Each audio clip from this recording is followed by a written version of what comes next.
In the next scene, we see Helmut and Elia in the city. Elia showed Helmut a fine dining restaurant that serves high-class, full-course meals. She said that the meals are worth the price, even though the portions are too small for a swordsman. She then showed Helmut a general store and a steakhouse. She mentioned that the steakhouse has a menu tailored for students of the swordsmanship department. Helmut wasn't really interested in the places. He told Elia that she could choose any place she wanted. She told him that she would let him decide on the menu since he was the one paying. Helmut told her that he didn't really know what they serve in these places. Elia asked him why he suggested they come out if he didn't know. She decided to choose a restaurant that she liked, saying that she had tried the food there before, and it was better than she expected. Helmut decided to go with her. The restaurant they went to was quite beautiful and fancy. After they were seated, Elia picked up the menu and asked Helmut to pick something from course and course. She personally recommended that he choose the wine, marinated herring shrimp bowl from course. Naturally, Helmut didn't know what to do. Elia asked Helmut why he was so quiet. He told her he was just wondering what felt off, mentioning that things had been very quiet around her recently. He said that he noticed she was always being followed, which was why she always covered her face with a hood. Elia told Helmut that it took him a while to notice. She asked if he knew why things were quiet now. Helmut responded that he felt her aura had reduced a little and asked if she had used an artifact. Elia explained that if an artifact could have solved the problem, she would have taken care of it a long time ago. She revealed to Helmut that her innate nature of manha is the reason people are always drawn to her. During the holiday, she researched ways to suppress this and was able to achieve some satisfying results. Elia commented that she never expected it would be so difficult to become ordinary and found it amusing that she had to work so hard. Helmut could relate to her sentiment, agreeing that it is not easy to be ordinary. He doesn't have anything else that he wants to say. Helmut raised his head when he heard this. Olga believed that he had something to say since he went out of his way to arrange a meeting. Helmut told her that he didn't have anything to say. He explained to her that he recently got some money and decided to treat her to a nice meal because of the number of times she has helped him. Olga did not expect to hear this. She asked him if this was really the reason. It seemed as if she was expecting something else. She let out a sigh and said that she was not surprised to hear this from him. Helmut asked her what she meant. Olga explained to him that people are usually kind to her when they want something from her. She told him that he is not the kind of shameless person who would act this way. She said that she wouldn't have agreed to the meeting if he was someone like that. She told him that she is actually curious about something. She asked him about why he bothered coming into the city with her if he didn't have anything to say. Helmut didn't understand what she meant. He asked her if this is something worth being curious about. Olga was not surprised to hear his answer. She knew. She was surprised that he would respond this way. She asked him to choose a course, adding that she was hungry, a faint blush coloring her cheeks as she spoke. While looking through the menu, Helmut wondered if it was truly strange to make plans without a specific reason. He realized he would never have suggested an outing like this with Asa and Cian, and he pondered what made Elia different. As he was lost in thought, someone called out his name. "I didn't expect to see you here," the person said. When Helmut turned around, he saw Tirza with a smile on her face. The upperclassman greeted him, remarking that he had gotten even more handsome since she last saw him. Surprised, Helmut asked who she was. Tirza was taken aback by his question. She reminded him that she was a third-year student in the magic department, expressing disbelief that he had the same reaction as when they first met. Elia addressed her senior, asking if she could please leave.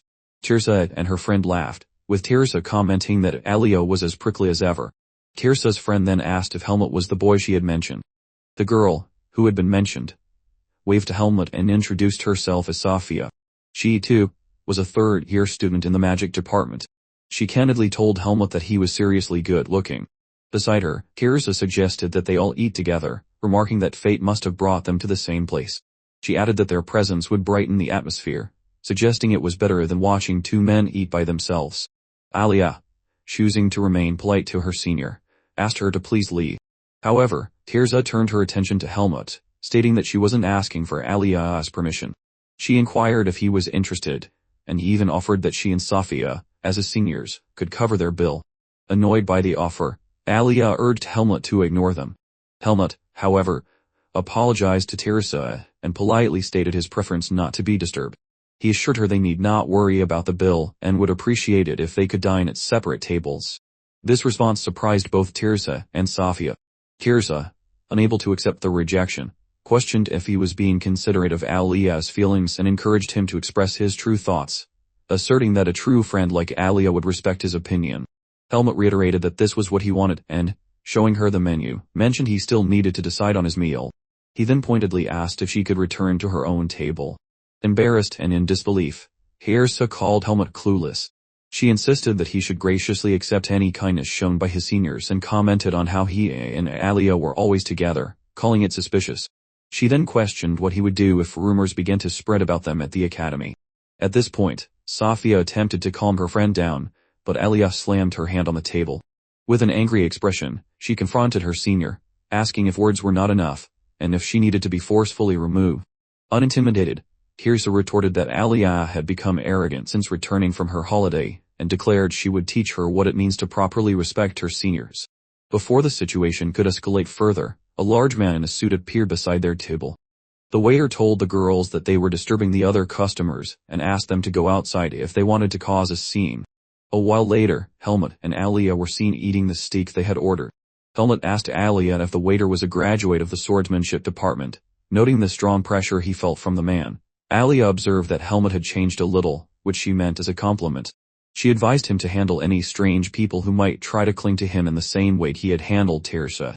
Helmut acknowledged her advice, causing Alia to blush, and remark that the food suddenly tasted better than the last time she had it. By the end of their meeting, Helmut was still unable to define the strange feeling he had towards Alia. Soon after, Helmut was about to experience one of the most important events at the academy. James approached him, placed a hand on his shoulder, and nervously asked for a once-in-a-lifetime favor. As his comrade from the outdoor training camp, he asked Helmut if he could help out at his shop during the school festival. Helmut was initially confused. James explained that the Greta Academy Festival is a rare annual exchange event between the swordsmanship and magic departments, a day truly run by the students who open booths and organize activities. He revealed that their booth's main menu item would be red bean shaved ice. James laid out the plan. Dino would handle the supplies, and Andro would do the cooking, while he would be in charge of attracting customers. He told Helmut that he was the final piece of their team. With a nervous smile, Helmut asked what his role would be. James bluntly told him they needed his pretty face, referencing the widespread rumors of how he had turned down Tirsa. Helmut denied the rumors, but James insisted, saying the whole academy knew about it. He explained that Tirsa is considered an idol and the first love of most male cadets, making Helmut's rejection of her a legendary feat. Yet, Helmut rejected her. Since Helmut was quite good looking, it made sense that he could reject the girl. James told our boy that he is now a superstar among male and female cadets. Each cadet has their own reason why they look up to him. James told Helmut that their booth is guaranteed to become the hottest thing if he is with them. Immediately after he said this, Asuka moved close to them and asked what was happening. James quickly turned to Asuka. He felt bad for the boy. He placed his hand on Asuka's shoulder and told him that he would have been the one representing them if Helmut wasn't around. The mad dog grabbed James' head and twisted it out of anger. James fell to the ground. Asa asked him if he is now gossiping about him in front of him. He asked him if he thinks that it is easy to be in second place. Andrew moved close to James. He told Asuka that they were talking about the Academy Festival. After James snapped his head back in place, he said that he saw his grandma for a moment. Asa told the boy that he was twisting his words and making things sound weird. He asked Helmut if he is really going to help the boys. Helmut said that he hadn't given them a reply yet. He said that training comes first during his free time and he didn't want to spend his time on other things. Asa turned to the boys and told them that they have gotten their answer. He asked them to leave. James was annoyed to hear this. He asked why he was acting like Helmut's spokesman. He told our boy that it doesn't make sense to be training during the festival. He told him that he should be enjoying his youth. Asa told the boy that his grades are stagnating because he focuses on things like this. James said that his grades are not bad. Someone called out to the boys and asked them to lower their voices. He told them that their instructor is coming. Instructor Ellen announced that the Academy Festival starts next week. He told the students that he understands their excitement but reminded them that they still have responsibilities. He revealed to them that they will face the midterms after the 3-day festival ends. And after this, they will be given a week-long training.